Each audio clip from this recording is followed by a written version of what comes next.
Ladies and gentlemen, welcome to another edition of the Don Mafia Report. I can only imagine a lot of you are exhausting your PTO. Maybe you're off for the entire week as the Thanksgiving holiday is right around the corner. I know for myself, I have 2 turkeys thawing in my fridge. I'm frying one of them and I'm baking the other. All right. Damn. We about to have enough food to feed a damn army. I can tell you what. I'm looking forward to it. A lot of good football on Thursday. But business needs to be addressed. This Buffalo Bills team, as I'm sure we have all seen, is currently the 7th seed in the AFC playoffs. And you know what? It's funny because, in my opinion, perspective is very important. Last night, when the LA Rams put belt to ass on the Tampa Bay Buccaneers, Sean McVay said something that continuously resonates with me. And he ultimately ended up saying, I'm not sure about you guys, but I do not remember who was leading their division 6 weeks away from the conclusion of the season.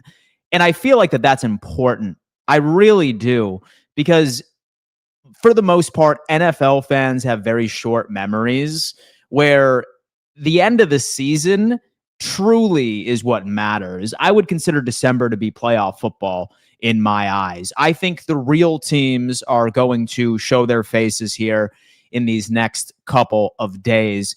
And I'm hoping that the Buffalo Bills are. I'm not saying that the Buffalo Bills will, but my job and my business here is to carve a path into what is the best possible path for the Buffalo Bills to reach the promised land. I know things seem bleak. We're upset with a variety of different reasons. Depending on who you are as a person, you could be mad at Joe Brady.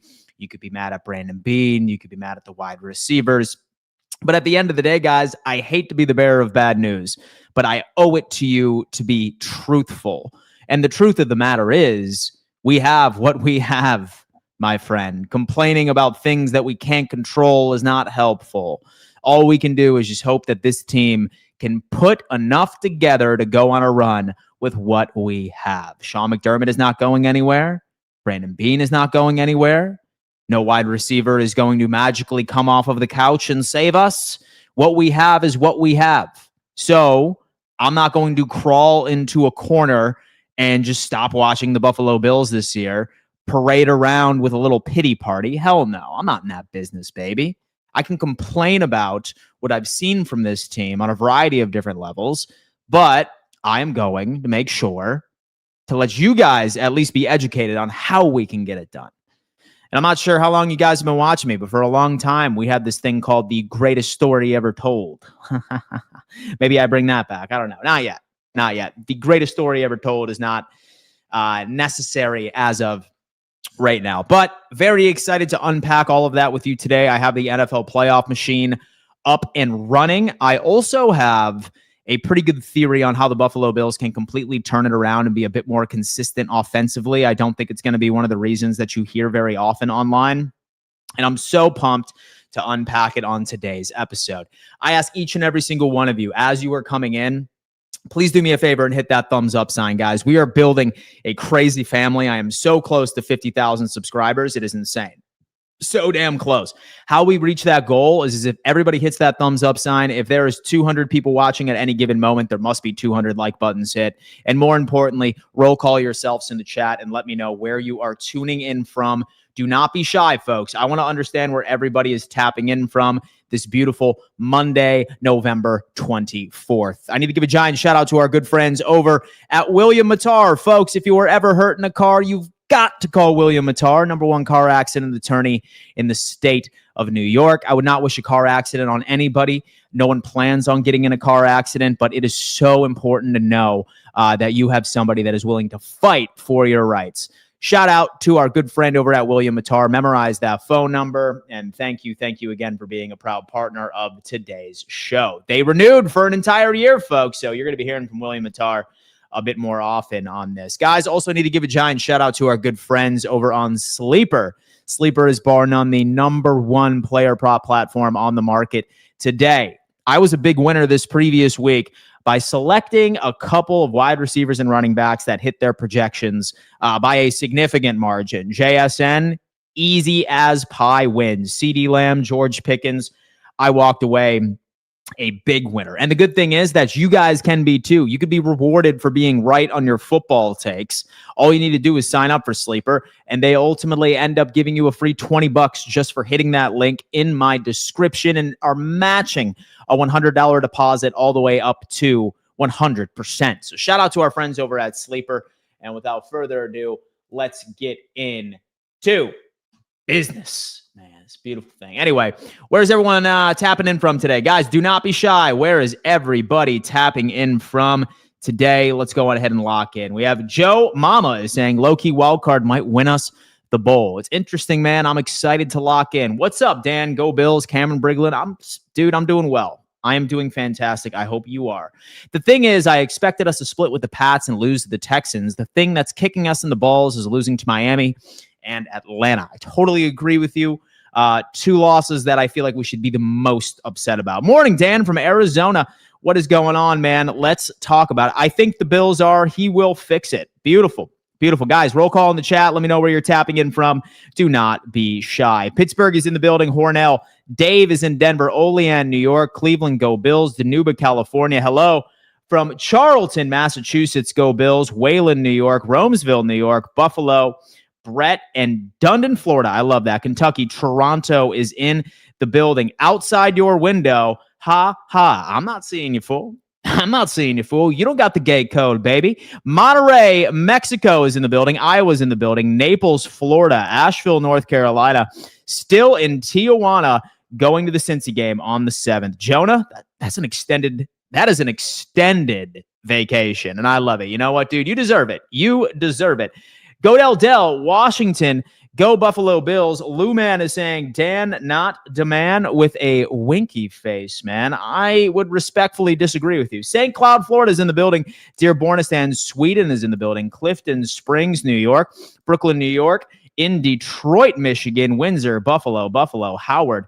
Wayland's in the building, man. Listen, we are all over the place. Madrid, Spain. Ketchup Samurai is in here. I can appreciate that. And Green Bay, Wisconsin, go Pack go. If we sweep the Lions on Thursday, Lions are going to make every single excuse in the world. Nothing like a hearty NFC North rivalry, if you will. Lakeville, Pennsylvania, go Bills. Buffalo, Salish. I love that.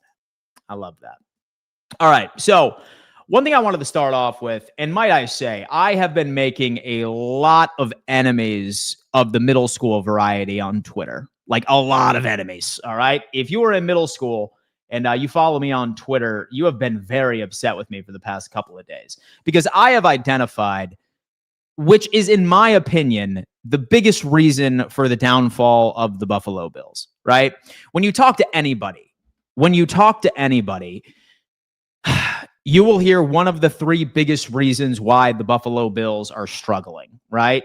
You will hear, oh, it's Brandon Beane. He has not constructed a roster that can benefit Josh Allen. I think that's lazy. He won an MVP with the roster that he had last year. And even if that is to blame, I am not in the business at all of throwing shade and throwing negative thoughts toward something that is plaguing this team that is not able to be fixed. People are so easy to say, oh my God, it's Brandon Beane. He sucks. Like, we need to fire that guy. That's not happening. We can't hop into a time machine, okay? And we can't tell him to bite the bullet and make Diggs stay. We can't hop into a time machine and say, oh, like, you should have went this particular direction. And you should have got this guy in free agency. You should have given a first-round pick for Jalen Waddle. You should have done this. You should have done that. You should have done this. We can't fix that, folks. The roster is the roster. I am in the business of creating solutions. And how you create solutions is making the best out of what you have. Brandon Beane, nothing can be fixed in that category, so I suggest that we move on. Let's not have that mentality. Let's not complain about things that we cannot fix. We cannot fix that. That's a very difficult pill to swallow. It's easy to make that the scapegoat. All I am concerned with are things that we can control right now. That is the only thing that I am concerned with. What can we control right now? So Brandon Beane in the roster construction, save it. Miss me with that. Can't be fixed. Have to deal with it. This team got as far as they did last year with this current roster. There is no excuse. Next up is wide receivers. Again, no one's coming off the couch to save us, folks. Brandon Cooks, not coming off of the couch, not going to save us. Okay? You have OBJ, I've heard a couple people say. Odell Beckham Jr., he can come off it. No. Guys, listen, what we have is what we have. Thankfully, Gabe Davis has looked good for the past couple of days. Maybe Keon Coleman ends up getting an opportunity again next week out of the big slot, and we can end up making some adjustments right to the offense. That sort of thing, right? So, wide receivers. Don't want to hear any excuses there. You want to know why? Because we can't fix it. We can't control that. The wide receivers are the wide receivers. Next up, number 3, Joe Brady and his play calling. It is an absolute anomaly to me, right? That people can say Joe Brady's offensive play calling is exceptionally vanilla. But at the same time, those same people say it's our wide receiving room. They are limited.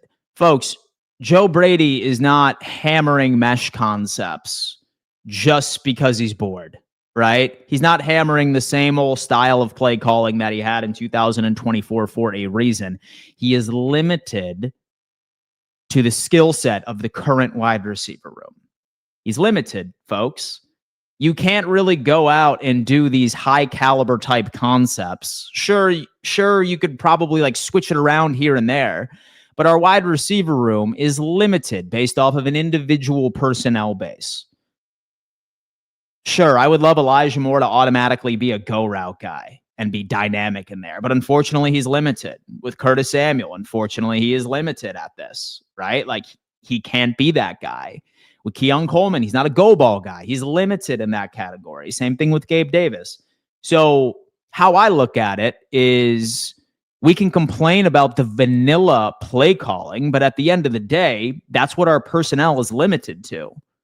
Like certain wide receivers can only run and exceed and excel in particular route schemes. So we're stuck in that category. All of these things that we complain about right now are things that cannot be controlled based off of limitations from this roster. And you could be mad at Brandon Beane and Joe Brady for it. But at the end of the day, again, folks, we can't control that. And at the end of the day, you could be mad at this offense, at this passing scheme, at everything along those lines. But this is why I think I gained so many enemies on Twitter earlier this week. A lot of us are unwilling to admit that despite how this team has been struggling, at least for the most part, right? Or at least from the quote unquote eye test, which I absolutely love. I love when people throw the eye test at me. With, in all reality, you're probably just watching highlights. Okay. It's the eye test and you're just watching the quarterback and the wide receivers, nothing else. At the end of the day, guys, this Buffalo Bills team is 6th in the NFL for passing efficiency. Last year, we were 2nd. Okay, so not a significant drop-off. We're top 10. Passing EPA per dropback, we are 7th in the NFL. Boom. Okay. Rushing EPA, 2nd in the NFL. Rushing EPA per attempt, we are 2nd. We are top 10 in all offensive metrics by a country mile. And for people that are obsessed with box scores, we're going to go team rankings, Bills, real fast. And for people that are obsessed with box scores at the end of the day, be like, oh man, like look at like this or whatnot. You end up going to this. Passing statistics, once again. Okay? Look at that. Second highest completion percentage, 69% in passing. So the completion percentage is there. What about this? Yards per pass, right? Top 3 in the NFL, ladies and gentlemen. Based off of everything that we hear from everybody is that, oh, like Josh, man, like he's just taking things underneath, man. What the hell is going on? Guys, we're 3rd in the NFL. It's just how the offense and the league is going. We're 3rd in the NFL. So everything that people are complaining about is just statistically untrue. It is statistically untrue. And miss me with the whole thing that I love the eye test over data. Data tells a story. If you do not have data to back up your claim and your take and you resort to, oh, but the eye test, then your take is emotional. It's how it is. And I'm giving you tough love right now, folks. I'm giving you tough love. This is how I speak to my friends. I consider you all my friends. Regardless, we have that. 8.3 yards per pass. It is top 3 in the NFL. And then pass yards per game. We are top 10 at 234.6. Let me tell you what the deal is. And it's right in front of our faces. It is right in front of our faces. The only difference from this year's offense to last year's offense, which was number 1 in points per game, okay? With the same DNA, same play calling, same offensive coordinator, same quarterback. What is the common denominator, folks? I'm going to tell you exactly what it is. Turnover-worthy play rate, 4.8%. We are 31st in the NFL for putting the ball in harm's way. 31st. Last year, we were 12th for turnover-worthy play percentage. Moving on. Interception thrown percentage, 26th in the NFL. 26th. We literally went from the second least likely to throw an interception last year across the league to 26th. Quarterback sack, 21st. 21st in the NFL. We went from number 1 all the way down to 21. But here's the thing. Here's the good thing. Here's the good thing. All of this can be fixed. All of it can be fixed. People have been going out and thinking that I have been turning on Josh Allen. No, not at all. He's the best quarterback on the planet, if you ask me. I love him. He's my favorite quarterback ever to wear a Bills uniform, even over Jim Kelly. And I think that he is an animal. And I think that sometimes he's such an animal and he's such a dog that he gets bored with the Joe Brady offense. I do.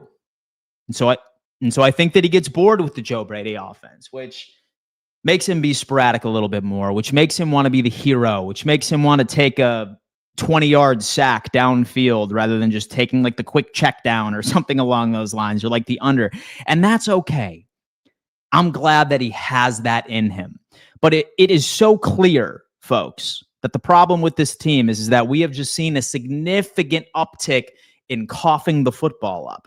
Like, you look at every single one of the games that we lost, folks. Imagine if we didn't turn the ball over once. Probably would have won each and every single one of those games. Each and every single one of them. 3 turnovers against the Falcons, 3 against the New England Patriots, 3 against the Houston Texans most recently. It's a trend, guys. It's a trend.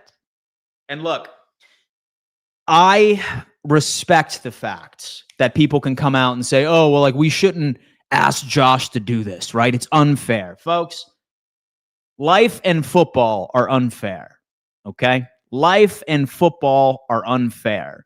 Yes, it's unfair. But we are in the business of solving problems, creating solutions.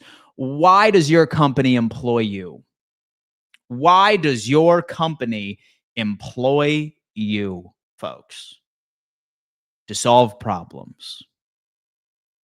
Solve problems. Your boss holds you accountable regardless if you have no resources whatsoever. For those of you that may be in tech sales, for example, right? Or let's say that like you're a bartender or something along those lines, right? Say, for example, we'll start off with so the bartender example. Say, for example, you're a bartender, you're super busy, but your restaurant doesn't offer you a bar back to help you out in the back. If you're continuously messing up drinks over and over and over and over and over again, even without a bar back, that boss is going to fire you. It's unfair. Yeah, for sure. But it's how the world works.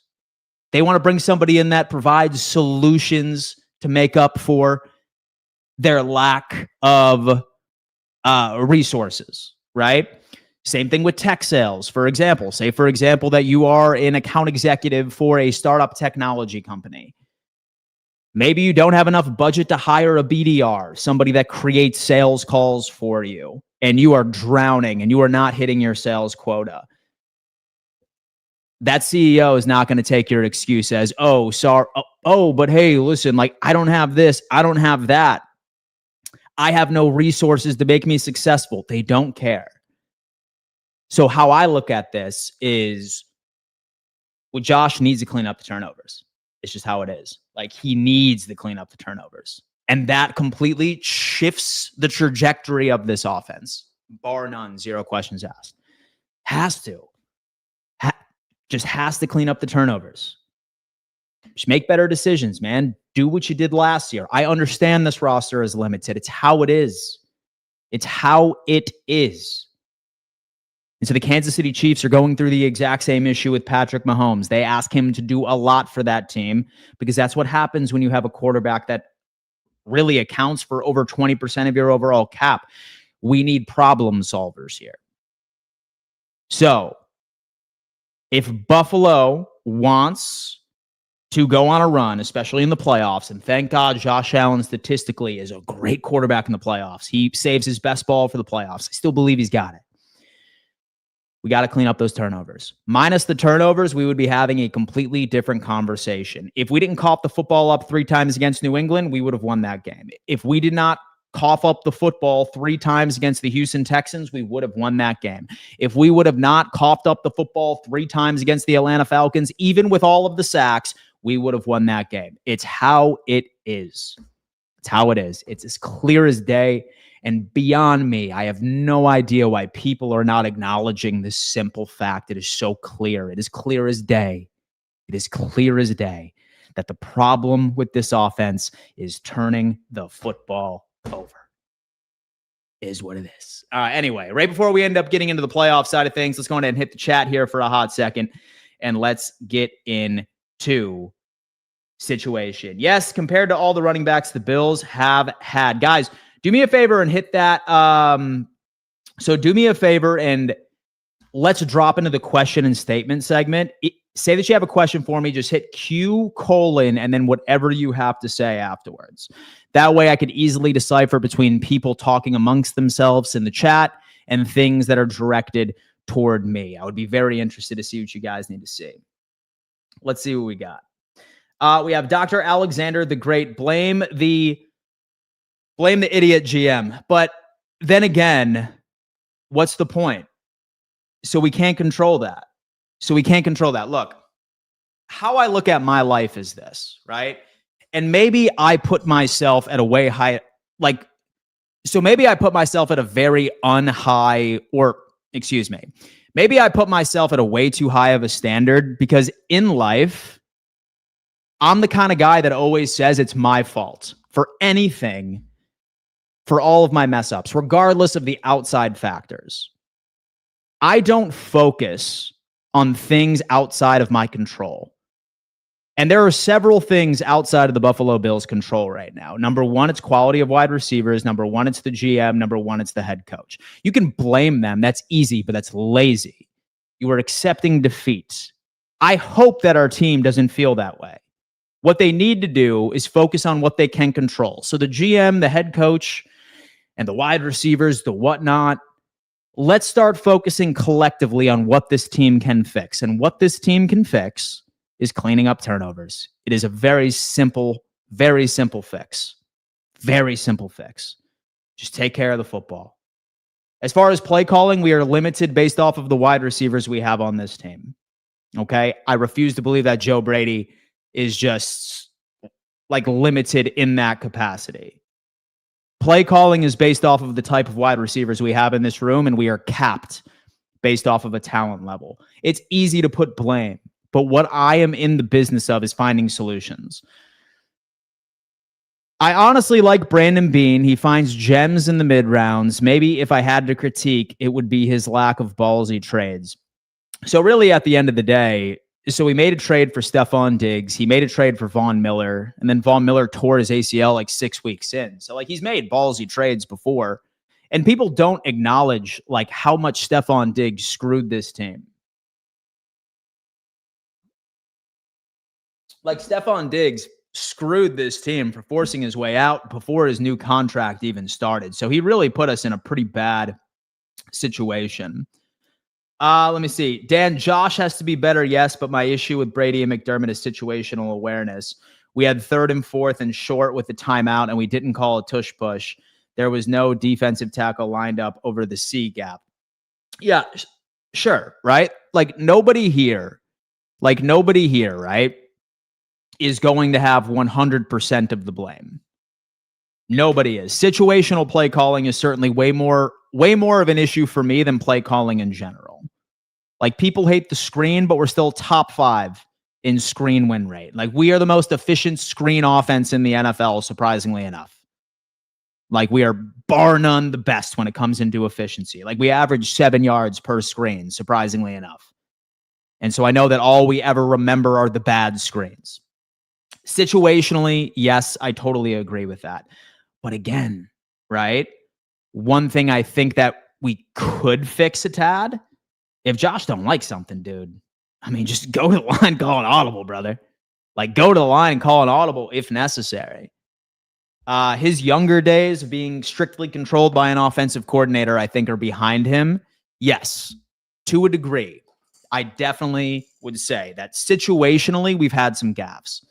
But when you look at it, as far as the entire pie of this season, that is a small slice. Like we remember bad plays, but it's such a small percentage of what Buffalo can do 95% of the time. Like these bad situational play calls that just like really live in our head rent free is such a small portion of this offense. And the big thing that we can fix just is limiting the self-inflicted wounds. That's the big thing. Dan, and could you do a quick segment on who is injured and when, if those players will be back in time for the playoffs? That is the only thing giving me hope for this season. Well, let me tell you what, man. I'm going to go on ahead and I'm going to do a bit more research on that, and then I will come back. Will Brady scheme tight ends to help tackles, blocking, Watt, and Steelers pass rush? I did not see any of that against the Texans. We're going to need a lot of 13 personnel against the Steelers. A lot. Some jumbo packages, because while we haven't heard from Spencer Brown, I could probably assume he's going to miss a couple of games. And so dude is playing with one arm. And say that they roll him out there with one arm, that's going to be an issue. But while I haven't really been looking at the overall Pittsburgh Steelers like game plan just yet, so that preview is going to be more so on Wednesday, which is why I always encourage that you hit that subscribe button and turn on bell notifications. More than likely, we're going to be having some heavy fronts. And so I do see that Joe Brady will adjust to that. Let me see. We have Joseph Norris. And do I think the Bills will make it to the playoffs? Yes. And do I know the Bills will make it to the playoffs? No. It's a great way to look at it. And so I think Allen is frustrated with coaching staff. If he doesn't like a play, he needs to change it. Yeah, for sure.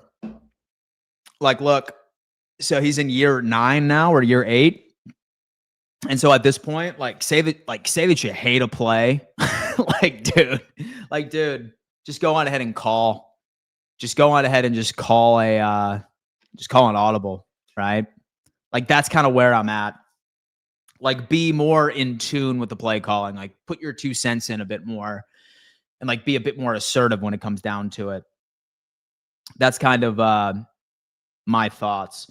Question: if the Bills fire McDermott, would you bring in Chris Shula, the defensive coordinator from the Rams?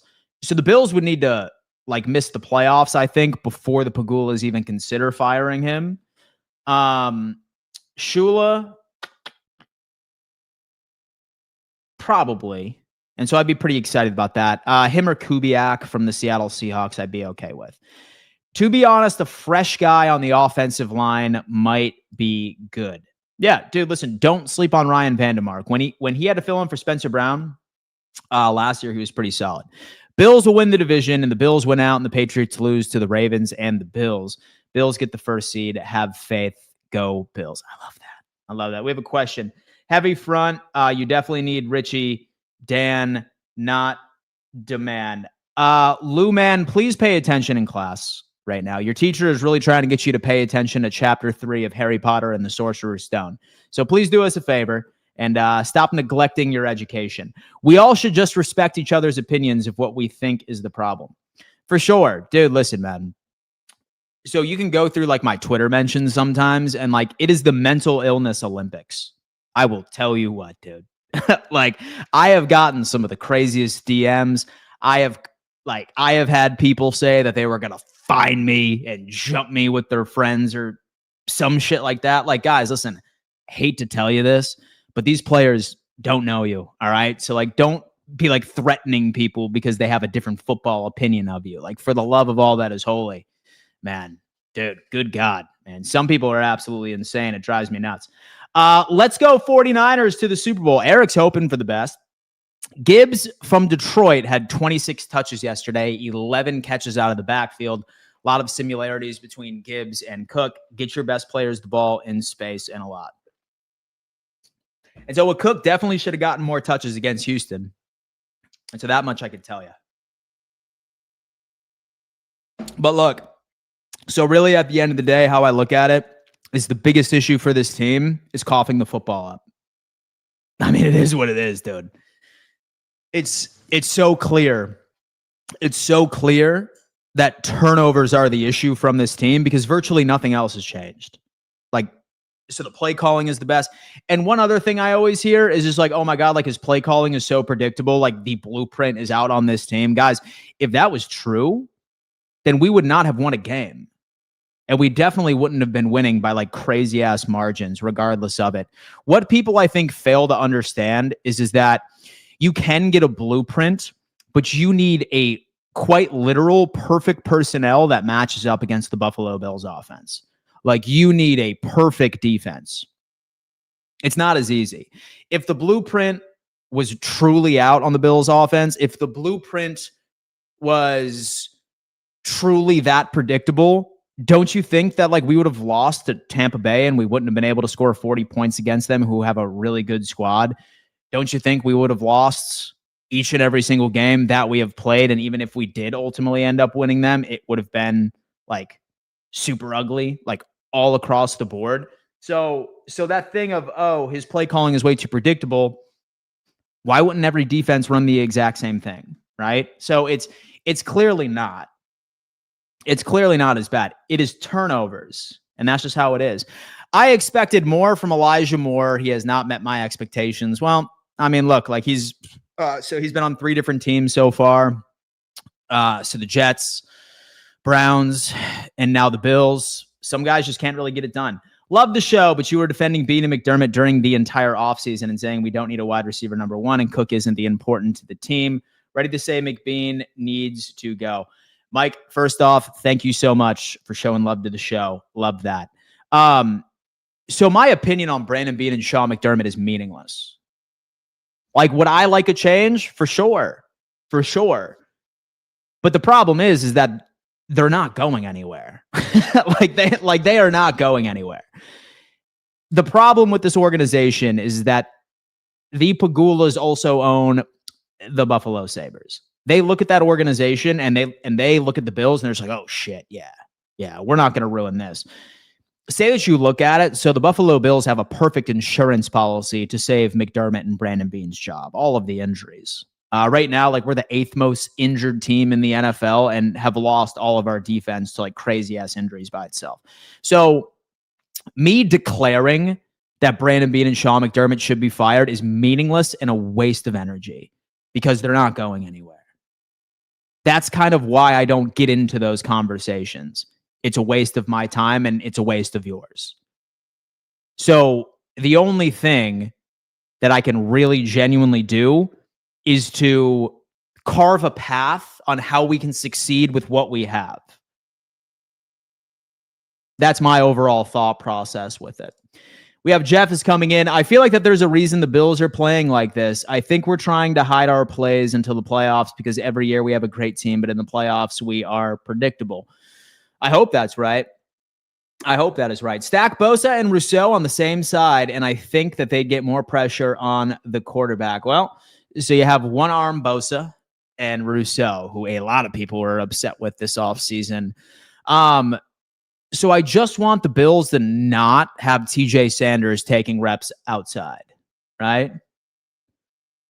Like, go on ahead, man, and elevate Morgan Jones to this team. At least somebody that is a damn edge rusher, right? So it's tough, man. Like we are just so depleted on the defensive line. Like we just like have a lot of issues.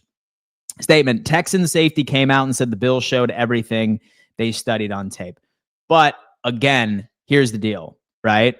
If that was the case, why have we won a single game this year? It takes a very good defense, personnel-wise, in order to execute that. We're not going to be going up against the best defense in the NFL each and every single week. And Buffalo is still in a position to win that game if we didn't cough the football up 3 times. If Buffalo were to not turn over the football at least 3 times, even 2 turnovers, I still think we would have won that game. Why we lose these games is not predictability, right? It's not wide receivers. It's not pressure. It's us turning the football over. It's just how it is. We are still a top 10 offense in this league. So that whole thing, like, the Texan safety said that they saw it all on film. Every NFL team has access to film, folks. Every single one of them does. Like, you need a squad in order to execute it. If Buffalo was that predictable, we would not have won a single game this year. Or we would have a far worse record than what we do right now. Has Rousseau been getting double teamed? No, he hasn't. He just hasn't been getting to the quarterback. But I would love to hear your take on the coaching. So the coaching, in my opinion, while I think that there are gaffes, and while I think that there are situational problems, situational gaffes, right? I don't think it's the biggest issue. And so the biggest issue is turnovers. It's just how it is. It's turnovers, man. So we ended up going from the 12th ranked team in the league for turnover-worthy plays down to 28th. We went from the second least interception percentage team in the NFL in 2024 all the way down to 31st. That's the big problem. Like, look, it doesn't matter what team you root for. From a drive per drive basis, there's always going to be specific drives where a fan is going to scream at the television and say, what the hell was our offensive coordinator thinking? Or what the hell was our head coach or defensive coordinator thinking on that specific drive? If that wasn't the case, then we would be seeing teams winning 56-0 on a regular basis. Even the best teams have gaffes on situational play calling. It's the NFL. You're never going to have perfection. But in my opinion, I think you can put yourself in a situation where you can mitigate your mistakes. Why Buffalo was so successful last year was just because we were able to mitigate our mistakes better than just about anybody in the league. That's the common denominator. As far as efficiency in the pass, as far as efficiency in the run, as far as points per game, look at this, guys. We're still top 5 in the NFL for points per game, right? So there's no regression there. Yards per game, we're still top 3. Points per play, we're still top 5. And when you do a side-by-side comparison from last year to this year, the only common denominator is that we're coughing the football up. That is the only significant regression that I see on the stat sheet. It's the only one. It is the only reason. Bosa was great before he got hurt, and these injuries are killing us, and I still miss Michael Hoyt. We all do. K Beans, I think Bosa plays so much because there is no better option. Yeah, for sure. Josh played his ball when we had Beasley, Brown, and Diggs. We need a veteran wide receiver that knows how to get open. But here's the deal. That guy is not coming. That guy is not coming. So that's why I'm not wasting energy on being oh, man, we just need a wide receiver on this team. Or we need a new offensive coordinator. We need a new GM. We need a head coach. Guys, why are we wasting energy on that conversation? Why? Why are we? Why are we? It's no point.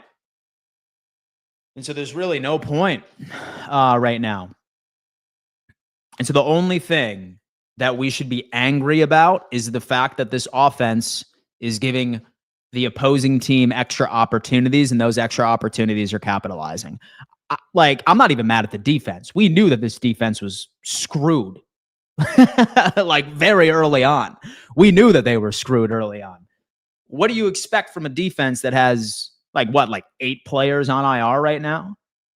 And so we're regularly throwing in guys that were signed from the practice squad. Like, come on, man. I mean, what else can you expect from this squad? Dropping in, bro. Love everything you do. Emmett, I appreciate that, man. Thank you so much. You are the man.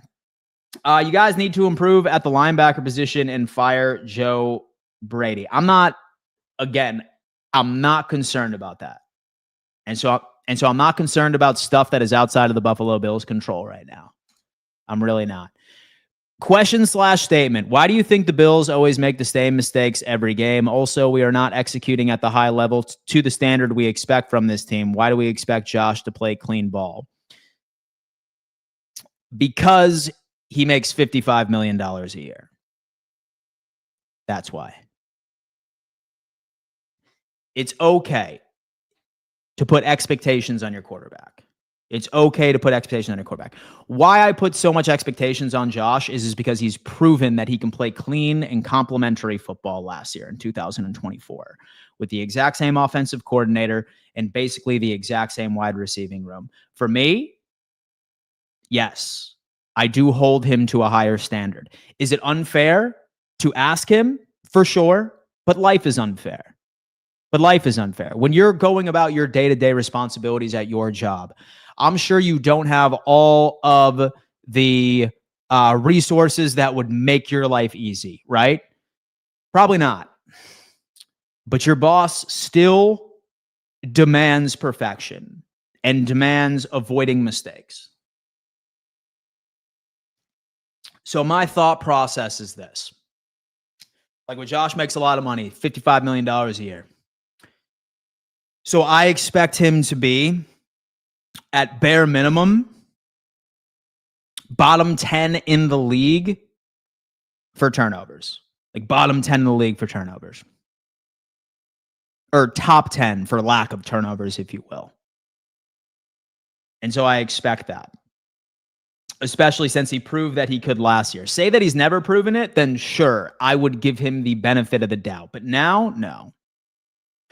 Why are the Bills throwing downfield on short yardage when wide receivers are not separating, instead just getting short yardage and converting the down? Great question. Take the shit underneath. It's always available. Question. What do you think we do with Keon this week? I wish I had the answer, man. And so I wish I had the answer. I don't know. We have Robert A. Wilson saying, Dan, you are clueless.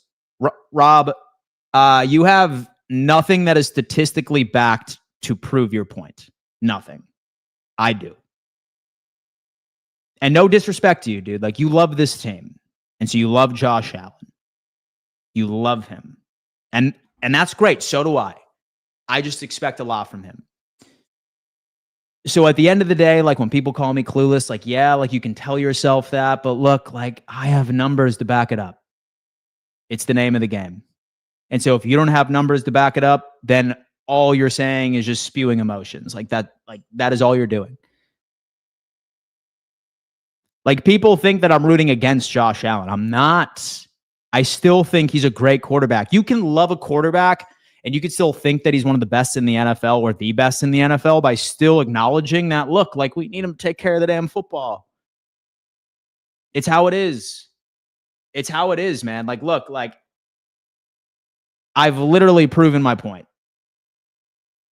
And so I just don't come on here and just spew stuff that I think is going to get views. I don't. Every single take I have ever made in my entire life goes into hours and hours and hours of research and film review all across the board. And why I think people are getting emotional is because people are just so pinpoint focused on such a small percentage of snaps. But since they turn out in an awful way, we think that it accounts for more. I look at football on a per drive basis. And on a per drive basis, this Buffalo Bills team is top 10 in passing efficiency, top 10 in rushing off. Same thing with top 10 in rushing efficiency. We still have a great offensive line. Okay. But we have gone from the second best team in avoiding turnovers all the way down to 31st. It's clear as day. It's clear as day. So look, I acknowledge and I appreciate your insight. But if you're going to come out and say that I'm clueless, then you better have proof, data that backs up your claim. I am clueless in how Buffalo will finish this season. Every game seems to be a 50-50 chance at victory. Better clean it up, baby. Chad is saying, and do you think Allen is playing frustrated and thinks he needs to play hero ball to win? You say things like, if we figured out we wouldn't beat the Bucs. But that was Allen going insane. Let me read that again. So do you think Allen is playing frustrated and thinks he needs to play hero ball to win? You say things like, if we were figured out, we wouldn't beat the Buccaneers. But that was Allen going insane. It was. It definitely was. But that was also a game, right? Where, but that was also a game where like we were just matched up way better against that Tampa Bay like defense. How we play offense on this side of the football is really based off of the type of defense that we're going up against. Nightmare matchups for us is the Houston Texans. And then same thing with that Falcons team. So partially what I think is that Josh is just bored. He's really, really bored. And also, I think that he feels like the game is further out of reach than what it truly is. Hence why he's big play hunting rather than saying no to open receivers underneath. Like, that's what I think it is. Like, you can't cage a dog for too long. And that's okay. I love that Josh is like that. But it's got its issues. And so I look at football on a per win basis, which is the only stat that matters in the end. It's a per win basis. Yes, but a lot goes into a win and loss.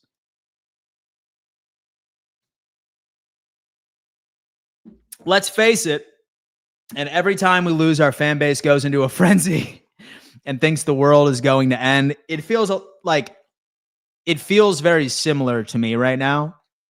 It feels very similar to that 2023 season where Miami had a 4-game lead. It feels like really crazy. And plus, like, here's the deal. Say that the Patriots weren't in first place right now and weren't holding the number 1 seed. I don't think the Bills fans would be as crazy as they are right now. Like, that's why everything's kind of like falling apart. Like, all we need to do is just clean up the turnovers and that's it. Dan, yes, with turnovers are higher, but like I said, Allen has always masked O-line deficiencies, and they aren't happening now. So the O-line is used to him bailing them out, and they are getting lazy and watching him instead of helping.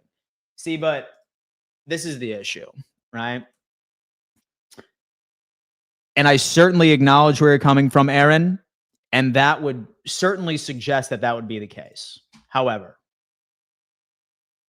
something I would like to show each and every single one of you. And people got very mad at me for this take as well. But at the end of the day, it's true.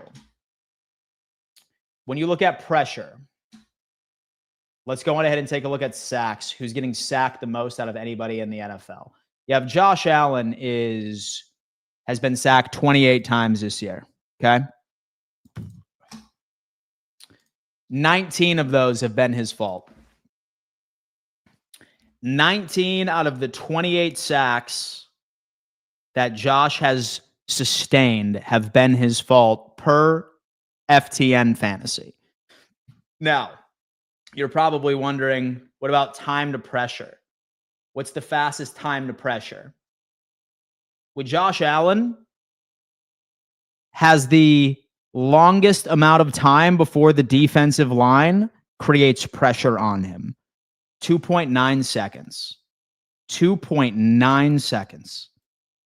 That is by and large, the best protection scheme from the offensive line we've ever seen. He's leading the league, and it's not particularly close. You have Lamar Jackson, who is second place, and he's at 2.68. So the whole, this is an offensive line issue just doesn't make a lot of sense to me, because you're seeing that he has all the time in the world right before pressure even gets there season-wide. And as far as time to throw, he's top 5. So he has all the time in the world to throw the football. He's just saying no. He's saying no to those boring routes that are underneath that are only going to get 3 to 4 yards. Although you have Khalil Shakir as one of the best yak receivers in the NFL. It's just beyond me, right? He's big play hunting. He's trying to go downfield and just go crazy downfield, right? So that whole thing where he has 2.83 seconds to throw the football, that is top 5 in the NFL.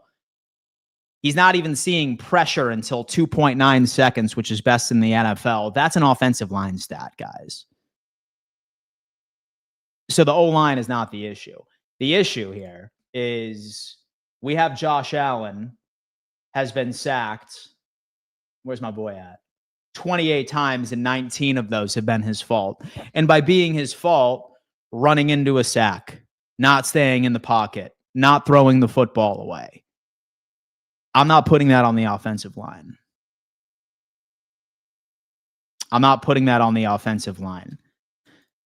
We have Lincoln is coming in. No one is getting open.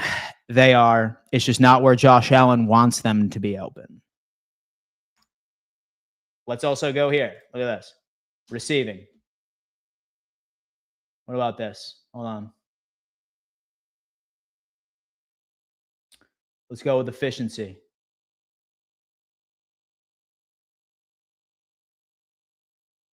Oh, bear with me. Bear with me here, folks.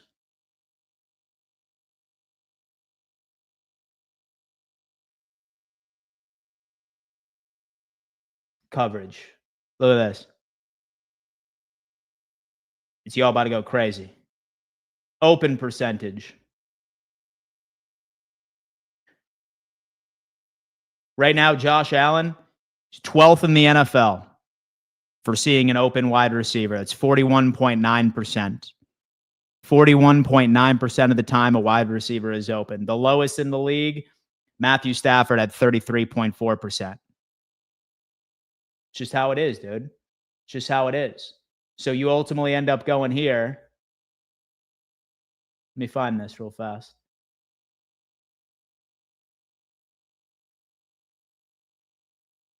Right here. So the whole nobody's getting open thing, so it didn't cause us any issues last year. Look at this. So receiver open rates at 41.9%. That's 12th in the NFL. Last year it was 42.7%. Not much of a change if you ask me. Wide open rate, 9.8%, 16th in the NFL. Wide open rate, 9.3%. Not much of a difference at all. Tight coverage. So the Buffalo Bills are experiencing 21.4% tight coverage. That is 4th least in the NFL. 4th least, folks. And tight coverage rate in 2024 was worse than this year. So that whole thing of guys aren't getting open is just false. It's just false. It's turnovers. It's penalties. It's the problem.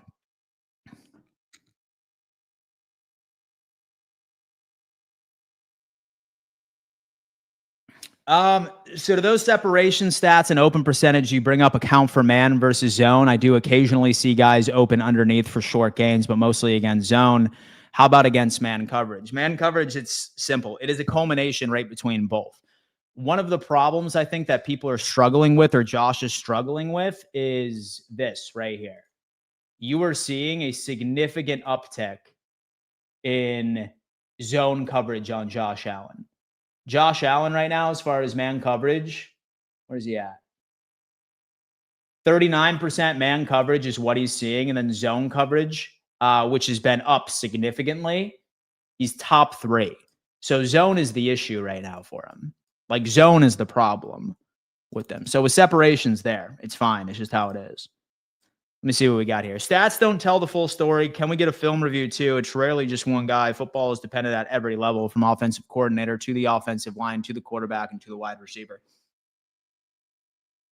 Yes, but the problem is that YouTube has been starting to take videos down with all 22. So what I do with film review is I basically just incorporate it right into these shows. But YouTube has been starting to copyright strike YouTubers for putting all 22 film out. So I've been avoiding it. So maybe I'll go on ahead and maybe I'll start unpacking it on Patreon or something like that for you guys. Like maybe I could start unpacking it there. But like, look, like where I'm at right now is this. So where I'm at right now is this. No matter what I say, like people are going to be very zoned in on their opinions. So they're going to say it's play calling, although that it's virtually the same as last year. Yes, there are some situational gaffes, right? Like people are going to say, oh, it's wide receivers not getting open. No matter what I tell you and no matter what statistics I show you and no matter like what film that I show you, I guarantee you there's still going to be people that are just like, no, you're wrong, you're wrong, you're wrong. But the good thing is here, guys, is what's plaguing this team can be fixed. I guarantee you, if Buffalo can have next couple of games play clean, complementary football, no turnovers, there's no doubt in my mind that we win these games. No doubt. Zero questions asked. That's something we can control. Like, we can't control that maybe we don't have the best offensive coordinator. We can't control that our wide receivers are limited. We can't control play calling because our personnel is limited and can only run specific schemes. And so we don't have a Puka Nacua on this squad, unfortunately. We don't have a Devontae Adams on this squad. But if I was in charge, like the number one thing that I would like to fix from this squad, turnovers, man. Turnovers, brother. Clean it up. Stop giving the football away. And then, look again, look at this. This is the stat that should worry you right here, guys. In 2024, through 11 games, the Bills had 8 total turnovers. In 2025, they've had 14. That's a 75% increase, guys. That's a 75% increase. And look at each and every single one of our losses. Each and every single one of our losses have been 3+ turnovers. I don't even think we had a single game last year. I don't think we had a single game last year where we had more than one. In fact, I'm pretty sure we didn't have a single game where we had more than one turnover. Maybe one. So many games where we had 0, right? So it's turnovers, and then this also needs to be addressed. But I think a lot of it has to do with like injuries and stuff like that. And like you have like 2 to 3 players that shouldn't be on a starting team, but they are based off of us just trying to account for injuries. But like we have seen a 10% increase in penalties as well. We average 5.6 penalties per game. Now we're at 6.2. It's just clean, complimentary football. It's the Buffalo Bills shooting themselves in the foot. Like, that's all it is.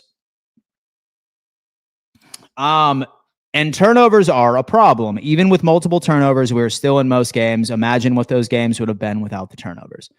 Bingo, Chris. Bingo. Like, look, again, I am not going to focus on something that I don't think Buffalo particularly can control, right? So we can't control that Brandon Beane is our GM. He's not being fired, especially now. We can't control that Sean McDermott is the head coach. He's not getting fired, especially now when the Bills are 7-4. We can't fire Joe Brady. We're winning, right? Not going to happen. So we can't bring in some wide receiver to save us. And so the trade deadline's over with. And so do I wish that we were to bring in a wide receiver? You're damn right. And so I would have loved to send over a 2026 first for Jalen Waddle. You were damn right. I would have loved that. But unfortunately, that ship has sailed. So the only thing that saves this season is cleaning up the damn squad, is cleaning up the damn ball, is cleaning up them turnovers. It's how it is, man. It's how it is. What's your idea on the rest of the season and the playoff seeding? Dalton, I'm so glad you said that. So glad you said that. Holy damn. Let's take a look at this. Let me see if I can find my history real fast. ESPN playoff machine. There you go. 24th. Let's do that. All right. Let's talk about the playoffs, huh? Playoffs? What do you mean, playoffs? All right. What do the Buffalo Bills need to do in order to make the playoffs? Well, I'll tell you what. So we have a couple of games that are must-wins, and I would argue that we can get into this team, and depending on where you want to be, do you want the Buffalo Bills to be a wild card team? Do you want them to be a first seed, a division winner as the second seed? Let's go on ahead and plan our best path. I ultimately ended up putting together something earlier this morning of where I thought that the Bills could be and where I would actually love this playoff seeding. And in my opinion, would be our best path to an AFC championship. Genuinely believe that this would be our best ideal right here. If, for example, the Buffalo Bills ultimately ended up making it to the 6th seed. If Buffalo, in my eyes, here's my thing. If Buffalo is a wild card team, and it's not completely out of the picture, but we would need some help from the Patriots. We would need the Pats to lose to us and the Ravens, and we would need some team to pull off a miracle. And that's between either the Jets or the Dolphins or the New York Giants. Take your choice. Don't think that's going to happen. Don't think that's going to happen at all. However, if the Buffalo Bills are a wild card team, my suggestion of where I think we're best suited to go on a run would be finishing 11-6, dropping our final 2 games, the Philadelphia Eagles and the New York Jets, by benching all of the starters and positioning ourselves as the 6th seed of the NFL. Because the 6th seed, where it stands right now, we would ultimately be playing either the Jaguars or the Indianapolis Colts. That's how it is. 3rd seed is going to be the Jags or the Colts. And I'm not sure if you guys have been watching a lot of Colts football recently, but the real Daniel Jones has come back. It's pretty clear that Daniel Jones is limited of what he can do once you realize that he's a first read type quarterback. I think that might be the case. And yes, you're not seeing the Colts on here, folks. I'm nervous about their schedule. Go look at their schedule. Go look at their schedule. However, 6th seed, we would play either the Jags or the Colts. I'm fine with that. 110%. 0 questions asked. Followed by 4th seed would probably be the Ravens. Maybe Joe Burrow takes care of business on Thanksgiving. Maybe the Ravens end up getting beat by the Pittsburgh Steelers. Because, look, so when it comes into the Ravens right now, it's pretty clear that Lamar is playing with an injury. He does not look anywhere close to what he has been in years past. He's playing through some injuries. So this very well could be the Pittsburgh Steelers. Say that it's the Pittsburgh Steelers, I'd probably still want to be the 6th seed because I would love to go up against the Denver Broncos if necessary. Say that the Patriots end up beating the Kansas City Chiefs in the first round. Or maybe the Kansas City Chiefs end up beating, and so the Patriots right in the first round. Maybe they squeeze in as the 7th seed. There is just so many situations of what is best off. But for me, my ideal point, or what I wish the most, is Buffalo either gets the 1 or the 6. That's where I'm at.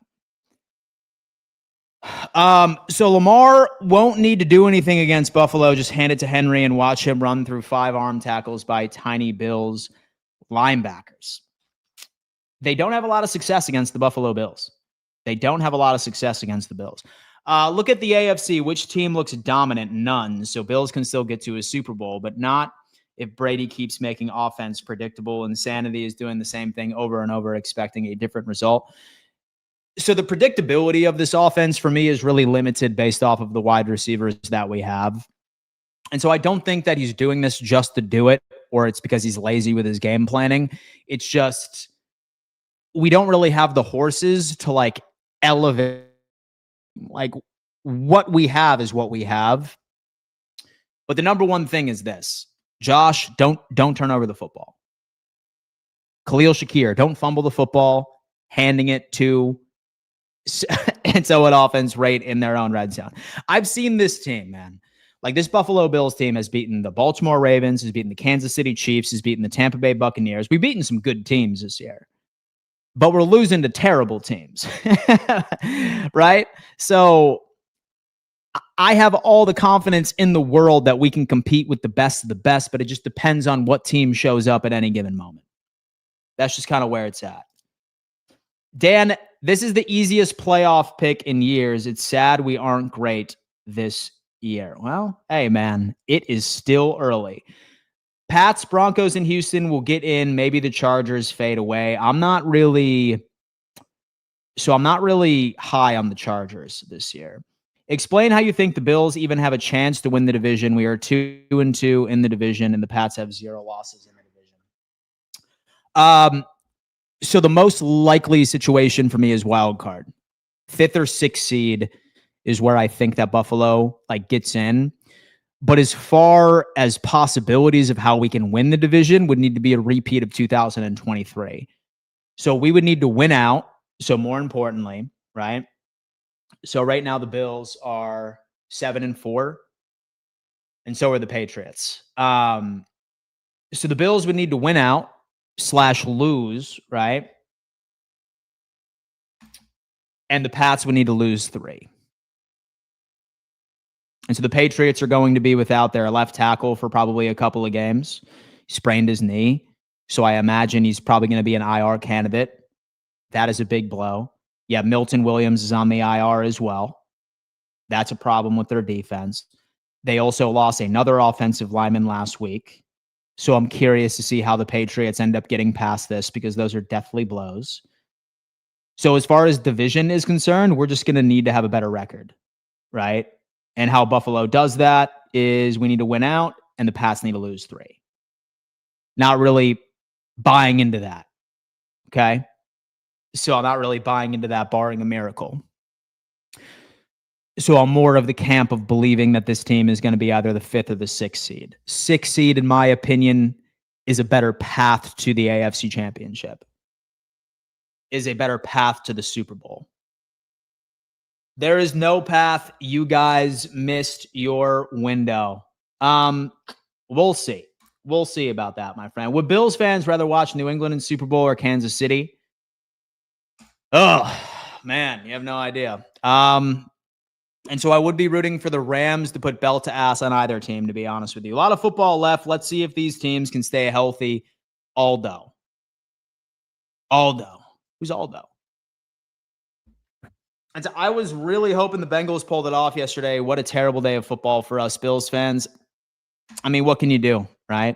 Dan, don't worry. The Tua is Robert Kraft's daddy, and we'll get you guys the 1st seed so you can play the Chiefs again. We got Doughboy coming in and saying that Tua is the Patriots' daddy. Dude, if Miami could beat New England, man, oh my God, bro. I will wear a Tua jersey. I will wear a Tua jersey that next AFC East roundtable. I will be his biggest fan. I will be Tua's biggest fan if he can make that happen. I'm from Rio de Janeiro, and even though I live so far from Buffalo, I see that I have much of a better analysis than you guys. Do something to get Pagula to fire that ridiculous coaching staff. We have Jose. He's coming in. But so here's the deal, right? So the whole like firing a head coach, firing an offensive coordinator, firing a defensive coordinator while a team has a winning record is just unrealistic. So that's why I don't talk about these situations. I don't talk about these things because it's not going to happen. So why would I waste energy? Should it be done? You could make an argument, and I'd be willing to bet. And so I'd be willing to bet that a lot of people are on the same page as you. But I don't think that we should focus on that because it's just not going to happen. It has been done before. We have Titan Rossi got me blocked, Dan.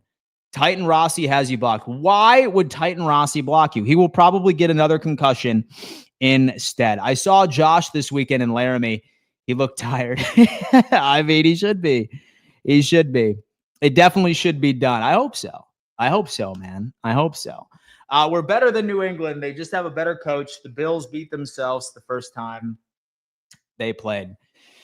I mean, guys, it's turnovers. Like I said, it's turnovers is the only thing that Buffalo can control and fix. And so I'm not in the business of saying, oh, this is the problem. I don't care about what the true problem is for the Buffalo Bills. I care about what's the problem that can be fixed. And the problem that can be fixed is not turning the football over. That's the only thing that can be fixed right now. Nothing else can realistically be fixed. So that's why I'm harping so much on this. Life will be a lot easier for us Bills fans if we shoot for a wild card. For sure. It's wild card time. Dan, you're providing good therapy for the majority of us here. I thank you. David, no problem, man. I'm here for you, dude. Look, I am here for you, right? Like, my goal is this. Like, most content creators on this app are just focusing on shit that Buffalo can't control. That's not the business that I'm in. That's not the business that I'm in. I don't find it valuable for us to bitch about wide receivers and play calling and coaching and roster construction. Because you want to know why? Nothing is changing in any of those categories. All I'm pointing out is the one thing that Buffalo is capable of fixing. That's taking care of the football. Taking care of the football. Just what it is. Just what it is, man. Oh, goodness gracious. All right, we have Cole from Buffalo is saying, Steelers' pass defense has many holes. Need Josh Allen to put up big day through the air and get his confidence back to make the throws he needs to make. He's been hesitant. Great fit to get him back on schedule. Yes, I do like how Buffalo matches up against Pittsburgh. So the whole thing that this offense is predictable, it takes a very special kind of personnel to execute on that, right? And it's tough based off of the Pittsburgh Steelers personnel, at least in the secondary, to be able to execute on that. So yes, I'm very confident that Buffalo is in a very good position of winning their next 4. I am. So I think that Buffalo wins their next 4 games. And the only thing that is really a head scratcher for me is that Philadelphia game. Who wants it more? If you think Buffalo has problems offensively, look at the Philadelphia Eagles. So many of us are so upset, like, with this team. Look at this. So you want to talk about and so you want to talk about offensive problems, boys? Look at this. So the Buffalo Bills, and so I know a lot of us are very upset with them, but they are 6th in the league for passing efficiency, 11th for Philadelphia. They have taken a significant step back. And let's take a look at their rushing attack over in Philadelphia. Philly, look at the regression from Philadelphia, dude. They are 23rd in the NFL with Saquon Barkley. I promise you the grass is not always greener on the other side. If you want to point out a team that's struggling more so offensively than the Buffalo Bills are, it's the Philadelphia Eagles. They are truly in their rights to being upset with offense efficiency. Thaddeus is coming in. I know it's too soon, but what position are your top 3 in the 26th draft? It's perfect. It's perfect. So an interior guard, and so this is not in any particular order. Wide receiver for me, I love Chris Brazzell, like right out of Tennessee. I love him. He would be a great addition to this team. Next would be an interior offensive lineman, and then probably a linebacker for me. Probably a linebacker. So it's interior offensive line, wide receiver, and linebacker would be my top three choices for the Buffalo Bills going into 2026. Yep. Barkley, Brown, Smith, he has true weapons. He does, and they're struggling tremendously. Here's the problem. Josh is looking to make a big play every down again. There's a big reason for the turnovers by him. He needs to get the ball out faster. Also, Brady needs to design better plays to help him with that. For sure. For sure. Look, it is all a perfect pie of blame. It's the blame pie, if you will. As far as play calling is concerned, right, I do want to put a bit more on Josh for not being afraid to call an audible if he hates something, right? I would like him to do that. If he hates something and he knows that it's not going to work, do it, right? Like that fourth down attempt, right, when Deion Dawkins made the penalty to make us 4th and 6 at that point, what we needed from Buffalo right there, because based off of what we heard, that play came in late from Joe Brady. Like, bro, like call a timeout, bro. Like call a timeout. That was a very important thing. He's big play hunting, right? He's big play hunting.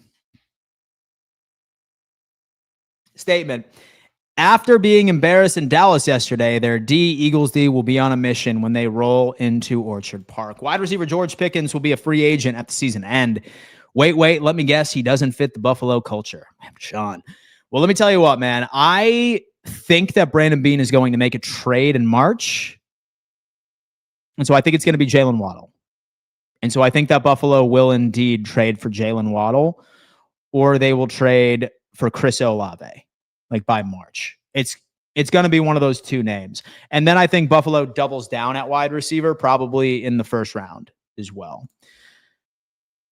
At least we can hope the Chiefs will be lower seeds, so when we inevitably play them, it's at home. You hate Josh Allen. That's your clickbait headline. I do not hate Josh Allen at all. He is the best quarterback to ever play in a Buffalo Bills uniform. Hands down. I love Josh Allen more than anybody. He is an absolute dog. It's how it is. Everything I have said is true. I expect Josh Allen to play clean, complimentary football and not turn the football over. I don't think that's a lot to ask from a guy that gets paid $55 million per year. That's just what it is. And then you're going to say, I'm going to call you Dan Clickbait Mitchell. So here's the deal. So I feel that many people are under the false impression that just because I have conviction with my takes and because I die on particular hills and I don't crumble based off of mass anger with what I say does not make it clickbait. I promise you, I have no intention at all of baiting you into clicking. At all. I just say what I mean. I say my takes with conviction.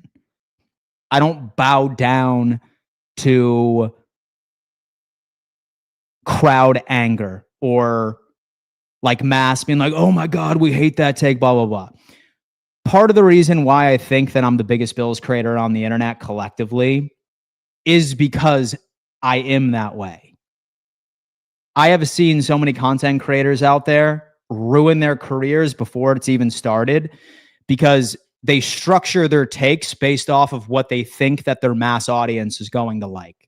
And I think that that ruins them from the very beginning.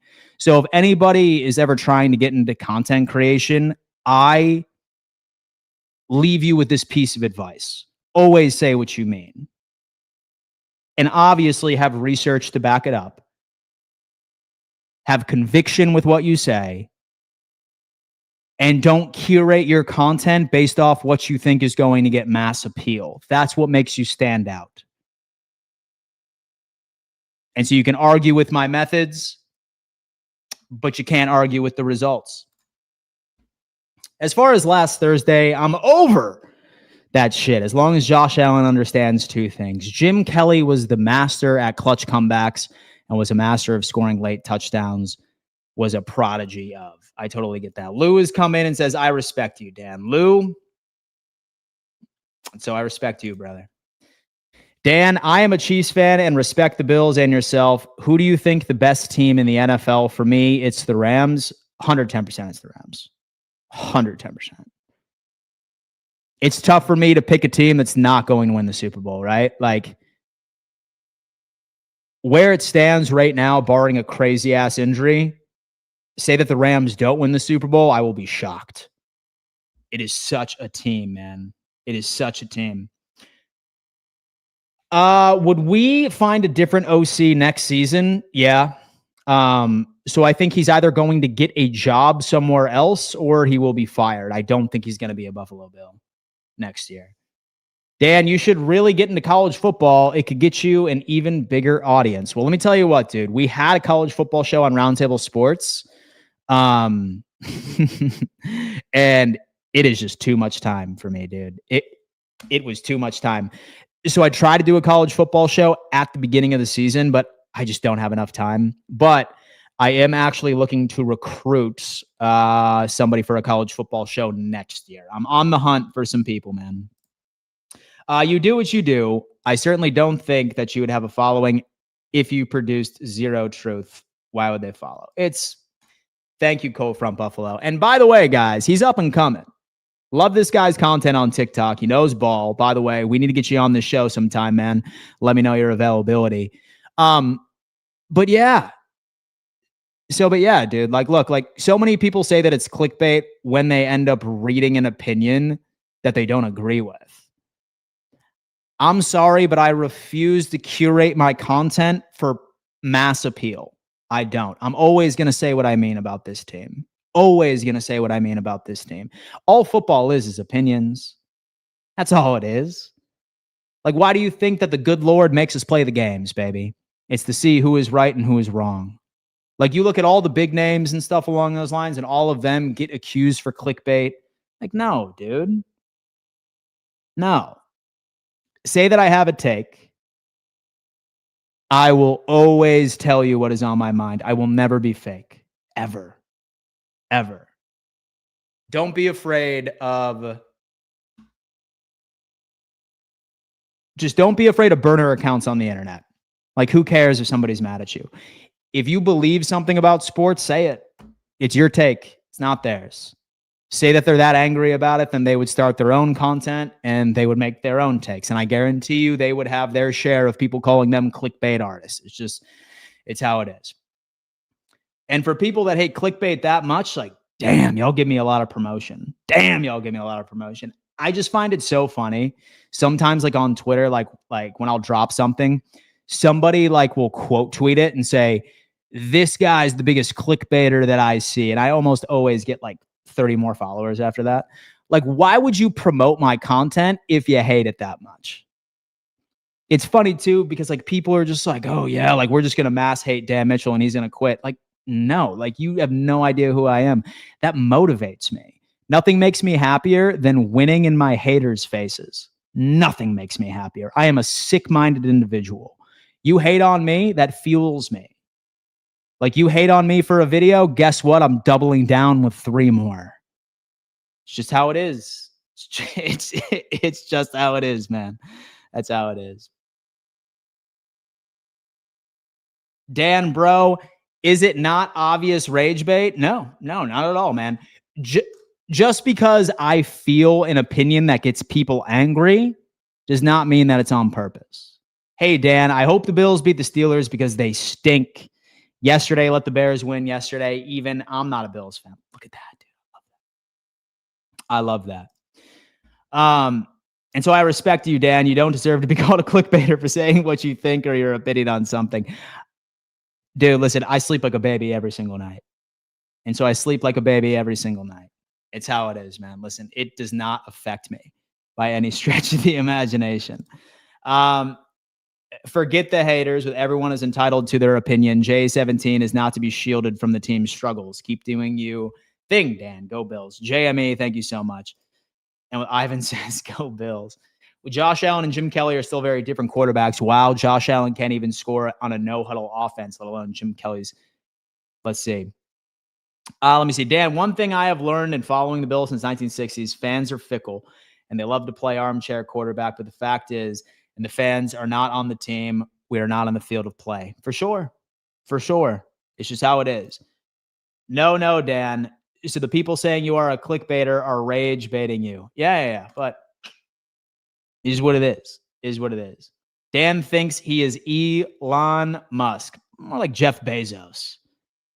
More like Jeff Bezos, I'd say. Losing to the same team 4 times in the playoffs shows you it's the coaching that don't even happen in the backyard football. At some point, you grab your buddy. Can't be tackled, man.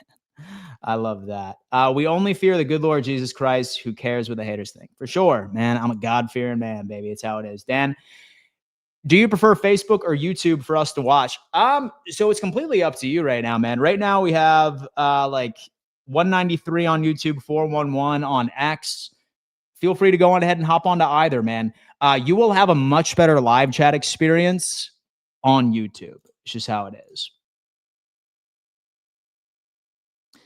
Let me see. So what's up, Dan? We still could go enough ago. We have Lucas saying Dan is in here tube grifting so he can afford his turkey, bro. Is in here on YouTube grifting. Well, see, I wish that was the case. Let's see. So one brand deal pays me $4,100 a month. Next one pays me $3,500 a month. Next one pays me $1,500 a month. Next one pays me $1,000. Facebook ad revenue last month gave me $2,200. YouTube $2,000. TikTok $1,750. Do the math. I'm sorry, I'm not grifting on YouTube, my friend. Luke over here, pocket watching. Dan, not going to lie, you are answering your questions worse than Tua does right now. Yeah, you're right, dude. Maybe it's CTE. Speaking of no huddle, would love to see some hurry up from the Bills, slowing things down and lowering your possession count in good in theory, but more possessions for Josh Allen is the better you feel. Speaking of no huddle, would love to see some hurry up for the Bills. Slowing things down and lowering your possession count is good in theory, but more possessions for JA, the better I'll feel. Yeah, dude, listen, I totally agree. And appreciate the shout out. Hey, man, listen, I'm a big fan of what you do. And so I think we need to be positive. The NFL is tough sport, so much have to go to a team's way to keep faith. I feel like we're still in the dance. Yes, we are. Yes, we are. Let me see. So it seems concerning that we extended a bunch of guys that are a liability and seem like the dead weight next year. Yeah. No, dude, listen. So with this roster construction, we definitely need to revisit it next year. It's tough. It's tough, man. We just need to hope it all works out. And so I love the clowns on here that claim they won't watch better, always commenting all the time. Keep being you. Thank you, man. I appreciate that.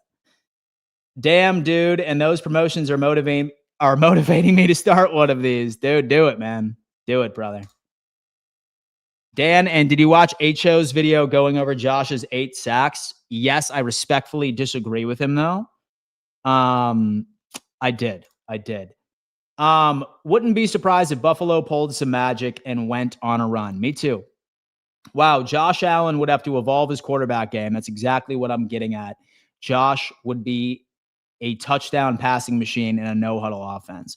Can't wait to see the Bills play the Patriots again. You and me both. Can we beat Joe Burrow? He will be back, and he's carved us up in the past. Yeah, that's what I'm talking about, man. Let's talk about it. All right, anyway, let's go on ahead and lock up today's stream. Guys, I just want to give you a shout out and reminder. I'm giving away this signed James Cook jersey to one of you lucky fans. In order to be eligible, you must be a subscriber to this YouTube channel. That goes to everybody on Facebook. And you just need to be present. Be present at my live stream Monday after the Steelers game. I will be announcing a winner. Then afterwards, I'm going to be sort of giving away a signed Bosa jersey, which is going to be exciting. And we'll go from there. We will go from there. Thank you so much, guys. I appreciate that. I will see you here soon. And yeah, deuces.